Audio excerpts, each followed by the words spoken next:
大家好，我是凯文。今天这期视频呢，会给大家带来我前一段时间做的一个采访。采访的对象经历了英超电视转播的诞生和成长，目睹了所有英超联赛历史时刻的发生。在他的职业生涯里，和弗格森爵士在赛前赛后的采访中对话多达数百次。他就是英国天空体育的资深场边记者 Jeff Shreves。Hello, Jeff. There you go.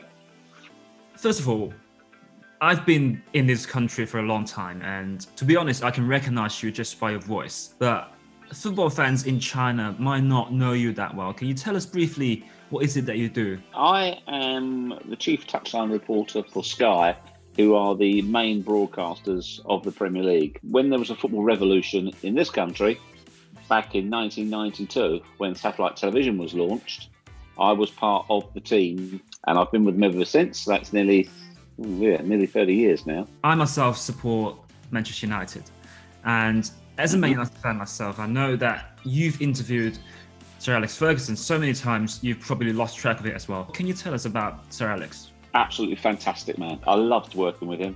We had a really good rapport because he was that terrific mixture of being authoritarian but respectful. If he thought you were trying to make a name for yourself by asking him difficult questions, that would irritate him.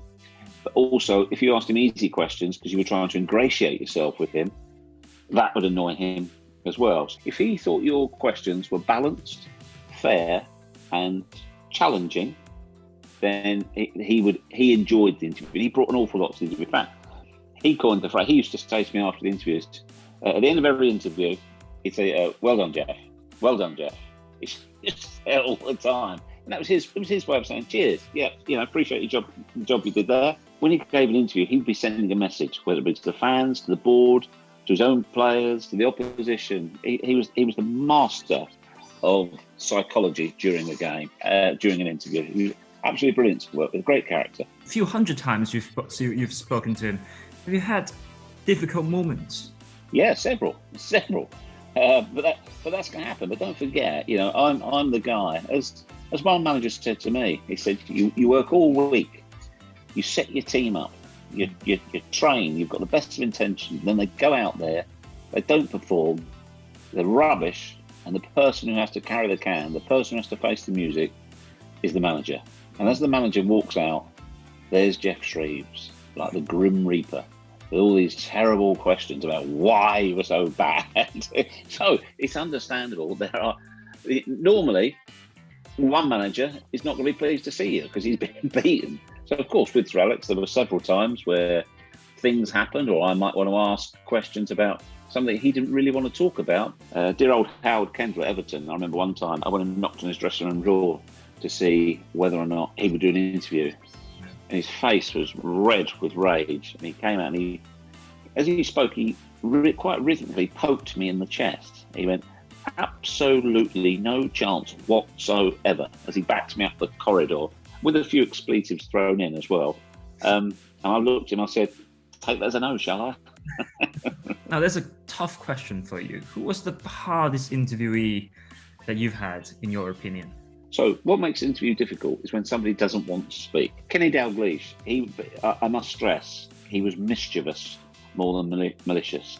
And he would be very literal. If you said to Kenny, "That was a great game, wasn't it?" And he'd say, "Yes." Or if you say, "Kenny, how did you see the game today?" A really gentle inquiry, an opening, what you mean by that is give us yours. "How did you see the game today, Kenny?" From the bench. And the best interviewee? The best ones are in the moment. When you do the first interview, say with the Liverpool player, Steven Gerrard, straight after the Champions League final, the Aguero incident, I was there in 1999 when United won the treble. I was there then. I worked very closely with Jose Mourinho when he first arrived at Chelsea, covered an awful lot of their success. And when you're in the dressing room post-match doing the interviews on the day the title's won, champagne flowing everywhere, you're getting drenched in champagne as well. You just mentioned Jose Mourinho there. What is he like as a person? Because for us, he seems like someone so characteristic. Hugely charismatic man.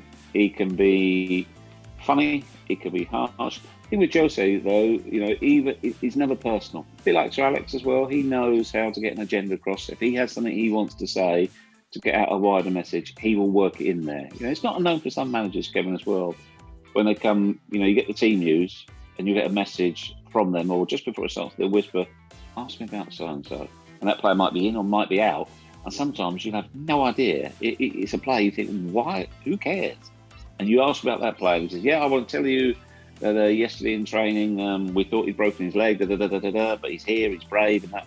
They use us as well. So we're mining information from them, but they also use us as an opportunity to get their message across, which is absolutely fine. I remember I was interviewing the Southampton player, Kyle Walker-Peters. And during that conversation, I kept calling him Kyle Walker. And that's a moment, every time I think of it, I feel so embarrassed. Have you had that sort of embarrassing moment where you forget someone's name or call someone by the wrong name? I've never had an embarrassing moment. Really? I've had hundreds. Do you know, my career actually nearly never got off before it even started. Never started before it even taken off. We were travelling to a game at Manchester United, and our reporter at the time, I hadn't been a reporter, was stuck in traffic. So they said, "You'll have to take over."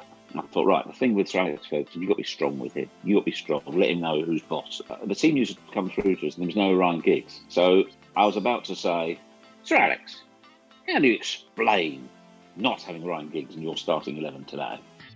I was just about to start the interview when our reporter came through the door. So quite rightly, I stepped aside. The first thing he said was, "So, Sir Alex, obviously no Ryan Giggs today because he's suspended. How do you intend to change the shape of the team?" And as he said it, I felt my legs go to jelly. I was like, oh my God, what an error. I nearly ended my own career before it even started. Well, that made me feel so much better.